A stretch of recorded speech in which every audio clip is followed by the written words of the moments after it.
Gentleman yields back. I now recognize Ms. Goodlander from the great state of New Hampshire for 5 minutes. Thank you, Mr. Chairman, and thank you to our witnesses for being here today for this important hearing. We're all back from our districts. I spent 40 days and 40 nights pounding the pavement across New Hampshire, and the issue of reliable, affordable internet access came up pretty much everywhere I went. In conversations with family farmers, and I'm grateful that you're here today to help us dig in on that front. Rural entrepreneurs, small businesses of all kinds, and in New Hampshire, in my district, a lot of the challenge comes from, we see just a situation where we've got weather dependent reliability when it comes to the internet. We had an opportunity through the bipartisan infrastructure bill, which paved the way for my state to really deliver broadband across the board. $191 million that has been put on the table for the state of New Hampshire.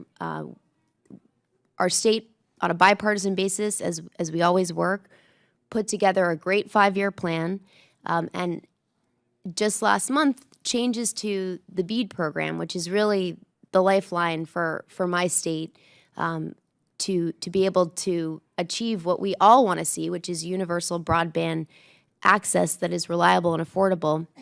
The BEAD program is critical to that. Ms. Furman, Jackson Furman, I know you have applied for, and the other witnesses, have you all applied for BEAD grants or worked with the program? So I just want to ask, and Mr. Chairman, I'd like to enter into the record a letter I wrote to Secretary Lutnick last month about this specifically. I want to thank you very much. It hasn't been received a response yet. We have an opportunity here with this $191 million in the state of New Hampshire. We've got a great plan that it was already approved. It's waiting for us and waiting for the grantees across my state who've gone through a lot of trouble to navigate complicated federal programs, and I'm all for cutting the red tape and waste, fraud, and abuse wherever we can find it. But Ms. Jackson Furman, can you tell us a little bit about your experience with the BEAD program and what it means for the goal we all want to achieve? Sure. Thank you. The BEAD program is the fiber preference was removed. I know I said that before, but that was a really large issue for us, providers like us in rural America, the fiber preference being removed.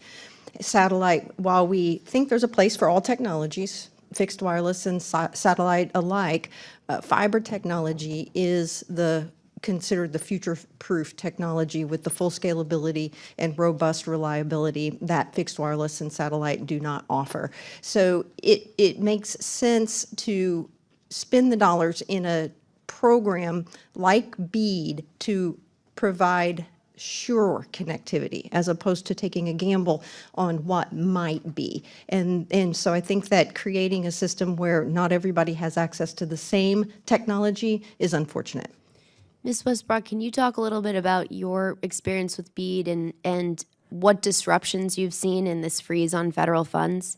Sure. So the BEAD program has been complicated as a provider to navigate.